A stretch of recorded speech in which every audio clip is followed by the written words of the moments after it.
Hello again, everybody. Zacatech is here with my thoughts on breaking news that happened in the world of UFC just about now as I'm making this video. We just had UFC 186 this past Saturday night, and that main event was changed because of an injury. And I think I want you to know that despite a stacked card that was set for UFC 187, we knew something was going to happen. Some kind of bullshit was going to happen involving one of the main events. Someone was going to get injured. Someone was going to get a drug test. Or in this case, get arrested and hit and one. That, of course, involves Jon Bones Jones. Now, on my Tech Sports yesterday, mentioned, of course, the big news that surrounded Jon Bones Jones on Sunday. That surrounded the questioning of the UFC 187 main event that was scheduled to be Jon Bones Jones defending his Light Heavyweight Championship against Anthony Rumble Johnson. Of course, news came late Sunday that Jon Jones was involved in hit and one. And of course, more news would come out of it yesterday, Monday, as Jon Jones was arrested for questioning and he was posted $2,000 bail. And then, of course, came out that he got charged with a felony for leaving the scene of the crime because he was involved in this hit and one, and he injured one of the persons he hit. And suspicion of drugs as well, maybe cocaine and or marijuana. So the question was, what was UFC going to do to Jon Bones Jones? And of course, more importantly, what would happen to the main event of UFC 187? Jones has gotten into some problems before, hit one before, and of course, back in January, after his last title defense against Daniel Cormier, he was tested positive for cocaine and went to rehab for only 1 day. Well, hopefully this hit one will finally get him to get some help, especially after the decision that UFC laid down tonight. Jon Bones Jones is suspended immediately and is stripped of the Light Heavyweight Championship. Thus, the new main event of UFC 187 is now going to be for the title. People were suspecting, there were some people predicting the new main event was going to be for the Interim title. But it's not for the Interim, but the two guys that most people said was going to get it are going to get it.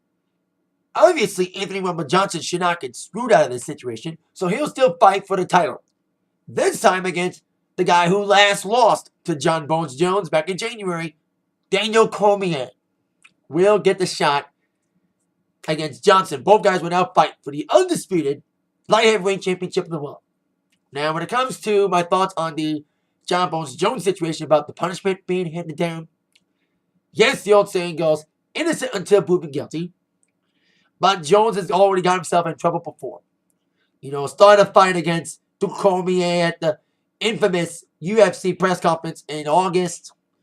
Like I said, Weston hit one already. And drug test positive for cocaine back in January.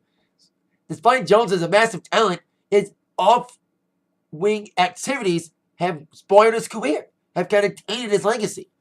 That he's a fucked up human being that hits people and gets away with it. Well, he didn't get away with it. He ran from the crime, basically. So, UFC did release a statement saying that they're disappointed of these charges on Bonesy, but they are supportive as he able to work out these legal things. That's probably why he's suspended, to take care of these legal things without having to worry about defending a title. Or getting fucked up again and getting injured and worrying another card. Because he got injured the first time. He was supposed to fight Cormier in September of last year, and then the fight got postponed to January because of Bonesy's injuries. So Bonesy getting suspended, I think it's a good move. You know what I mean? He needs to get some serious help. He's talented, but his off-wing shenanigans, off-octagon shenanigans are catching up to him. Drug use, hitting one. He needs to get serious help. Man, he needs to admit he has an issue. You mean talented or not, but he has an issue. Drug problem. As it comes to my thoughts on the new main event of UFC 187, I think it's a good replacement. I think. Most of the times, when UFC has a main event that they have to replace, usually the new main event is not as good as the old one. For example, we just had UFC 186. Demetrius Mighty Mouse Johnson wasn't as exciting as a win-on Boel Dillashaw rematch would have been. That was the original main event. But I saw a statistic. The last 13 events that's happened in the last 4 months in UFC, only 4 of those had the real main event that was originally scheduled happen. You know that? Out of the 13 events, only 4 of the originally scheduled main events went on without a hitch. That was the UFC back in January. And a couple other events, including UFC Fight Night on Fox, Ron Cormier and Machida. So there you go with that. And I'm still picking Johnson. I think everyone would agree with me. Anthony Rumble Johnson's going to beat the crap out of Daniel Cormier. No, Cormier held 5 rounds against Bonesy, but Cormier almost got destroyed. He had some okay punches, but Jones just beat him up. I think Anthony Rumble Johnson would destroy Cormier probably in the second round. I don't think it'll go all 5 rounds. I think no matter what, Anthony Johnson would have won, whether it was against Cormier or Bonesy. Anthony Rumble Johnson would be a new light heavyweight champion. And it leaves another question: who's gonna fight Ryan Bader now? Cormier was scheduled to fight Ryan Bader at UFC Fight Night in New Orleans in June. So now they thrust it to the main event of the new UFC 186. What will happen to Bader? Who will he fight now? Well, we shall see.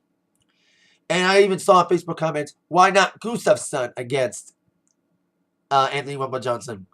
That would make sense if Anthony Rumble Johnson didn't beat him in the first round knockout back in January in Sweden.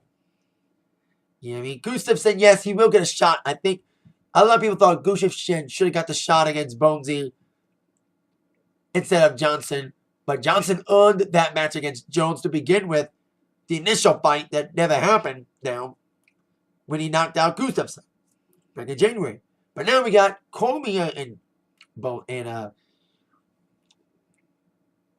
Johnson. I think it's not going to ruin the card. You know, it's not going to hurt the card. Yes, once again, another big main event got canceled. Where it could get was if Wyman gets injured again. Because that's the co-main event. Wyman against Vitor Belfort. Hopefully Wyman stays injury-free and stays out of trouble. Especially with one main event being changed now, being Anthony Rumble Johnson now against Daniel Cormier. After UFC made the decision to strip Jon Bones Jones of his light heavyweight title and suspend him immediately until he solves all of his legal and personal drug problems. So, there you go. With that situation, my thoughts on the newly announced news about UFC 186. Entry 187. I'm sorry, I keep saying 186. I said 187 began, but I kept saying 186. We just had 186. 187, of course, May 23rd. With the new main event, Anthony Rumble Johnson and Daniel Cormier. Co-main event scheduled as long as he stays injury-free. Chris Weidman against Vitor Belfort for the middleweight title. And of course, rest of the card, Khalid Nurmagomedov, I hope that's the name right, against the Cowboy, Donald Cerrone. And hopefully, Donald Cerrone puts a better performance on than the last couple months. His couple fights have sucked. Hope he puts on a good performance, especially the number one contender fight. And also, Andrei Arlovski needs a better performance as well against Travis Brown. And Joseph Benavidez against John Morega. So there you go with that. Hope to catch that card. I'm going to a party that night. So I hope to see a little bit of this. I hope to. That's it for my thoughts on this UFC 187 situation. See you all later with that in mind. You'll be attacked by the new thoughts from Zach. Thank you so much. See you later, yeah.